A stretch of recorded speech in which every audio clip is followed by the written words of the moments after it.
Tony D and Little Joan, and this is a screenwriter's rant on three. How would I describe them? Three trailers. A lot of them they have to do with forbidden things, so I'll say that maybe. So, first up is Hell House LLC Lineage. Why'd you put LLC in it? That kind of takes you out of it. Shouldn't it just be Hell House Lineage? Number two is Whistle. It's about a death whistle, and then kind of tying in to the death whistle look.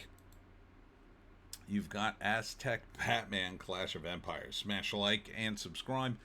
Thank you for smash liking and subscribing. Check out my books. The links are in the description.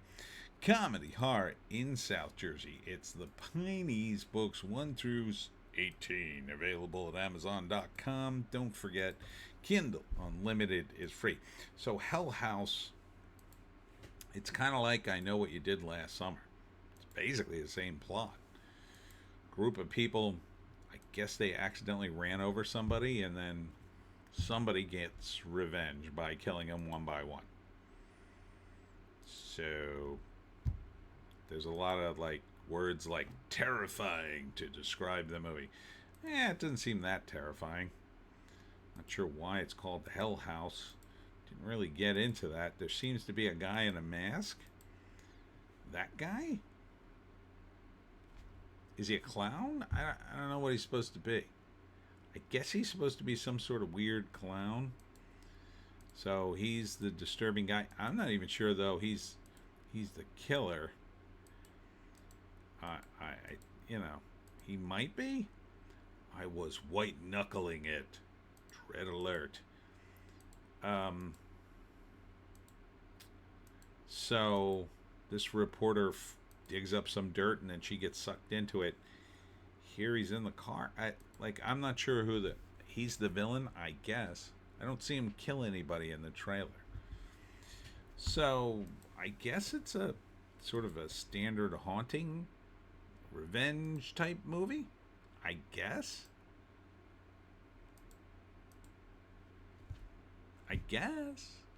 Seems like the trailer needed a little more. Kind of gave me some.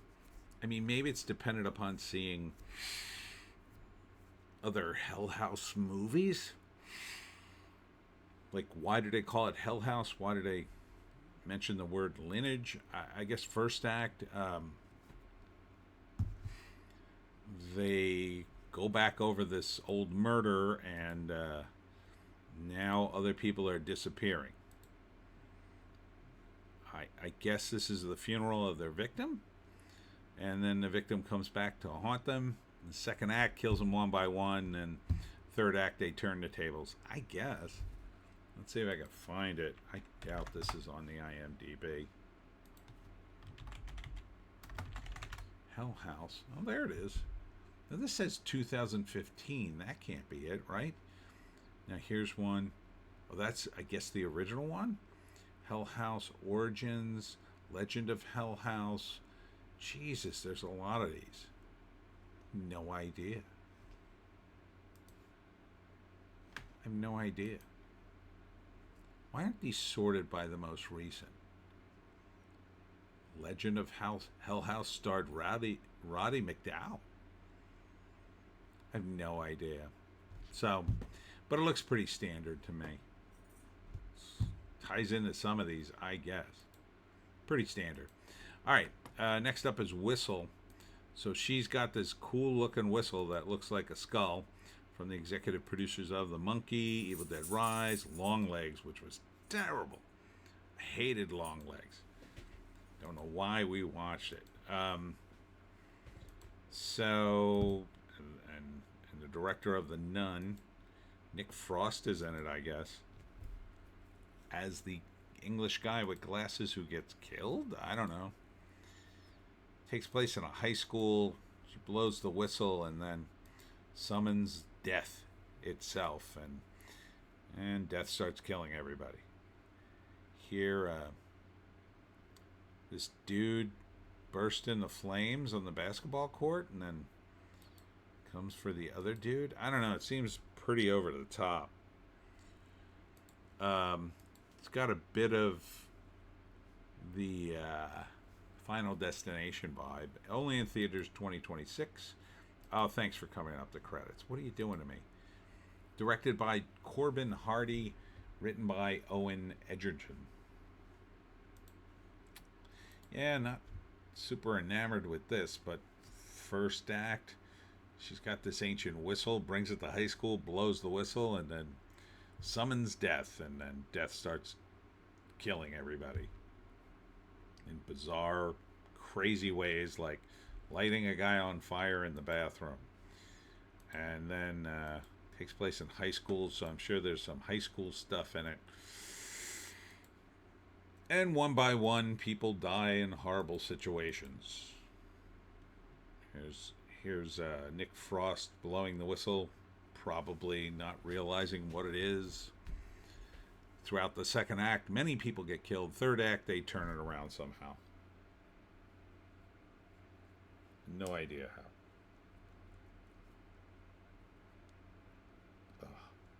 Maybe Nick Frost confiscates the whistle and doesn't know what it is, then blows it. I don't know. Why is he in this movie? Yeah, meh. And finally, yeah, Aztec Batman Clash of Empires. As I said in a live stream on Sunday, this looks stupid as F. This isn't just, look, I get it, you're doing the whole, the colonizers were terrible people. They weren't great for the people who lived there, but make no mistake, the Aztecs weren't choir boys. They had their own deal. That's the thing. Just because you come from a more primitive culture doesn't instantly make you a noble savage. These people had their own intrigue. They had their own corruption. They had their own deal. They didn't live in perfect harmony with nature. Far from it. The Aztecs did some messed up stuff too. Now that the Spaniards come in and conquered them, you can feel sorry for them, I guess, but believe me, if the Aztecs were around and you stumbled upon their little civilization, they'd kill you. You'd be lucky if they killed you. They'd probably make you a slave. Yeah, that's no bueno. But anyhow, it's supposed to be Batman, so his dad's killed. The conquistadors are just cartoonishly evil. So Aztec Batman escapes to meet, I guess, Aztec Alfred, who trains him how to fight, or maybe he's Aztec Ra's al Ghul. And then he gets a bunch of Batman stuff that vaguely resembles, the actual Batman. Here you've got Spaniard Joker and Two-Face. So one of the guys gets his face all messed up, and then, I don't know, this guy's just crazy.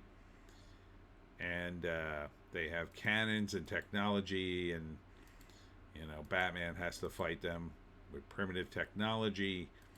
And then, what's the name? Robin shows up, and he's there too, I guess. This looks really, really stupid. Like, a new level of stupid. I remember when this came out in the comics, and I took one look at it, and I'm like, who the F would read this? This is like too much. This is Two-Face before he loses half his face. Trying to find one of Batman, it's hard to find. That's Robin, essentially. There's kind of Batman. Yeah, it just looks dumb. So, the Spaniards come, kills his dad. That's a first act. Then he goes off, he trains, becomes Batman. Second act, during the second act, sort of comes back, fights against the Spaniards, and then I guess defeats them in the cartoon for now, or comes to some equilibrium that he eventually gets crushed. I mean, the Spaniards eventually won, basically. So I'm not sure what they're going for here. Batman works in other times to some extent, and that was fun for a brief shining moment when DC was still trying to crank out some different ideas. But you know, to spend the money to do this cartoon when there is a real thirst for a Batman that will just punch the crap out of criminals like an actual Batman. I don't know what you're doing, DC. Okay, so let's rate these three. What's on the bottom? What's on the bottom? I guess I got to put Batman on the bottom. I mean, I really don't want to see this. I just really have no interest in this. It looks woke. It looks bad. I don't like the animation. There's nothing in here I like. So I just think it was a poor choice for an Elseworlds. So let's put that on the bottom. Out of these two, Hell House, I guess Hell House would be number 2. It looks okay-ish, but kind of hard to tell. They're pushing the reviews a little too hard on me. I feel like they're trying to tell me it's scary and not showing me it's scary. And number 1, but not by a wide margin, would be Whistle, only because Nick Frost is in it, so maybe I'll have a funny scene. But yeah, slim pickings these days. Slim pickings. And that's it for me. Tony D. Oh, I got something in my eye. And Little Joan, somewhere behind me. Thanks for tuning in. Friday, I'm going to the Ospreys Men's Club to do my talk, which should be interesting. Oh, man. That's better. And then next week will be the big one to come to. I will be back at the LBI book swap. Unless I get rained the F out, because I am outside for that one. So pray for no rain on Tuesday, August 5th, because that's going to... I got nothing going on this weekend. So, and next weekend, too. I'm going to have to make some calls. See if I can get something going before the 10th, at least. Anyhow, thanks for tuning in. We'll see you.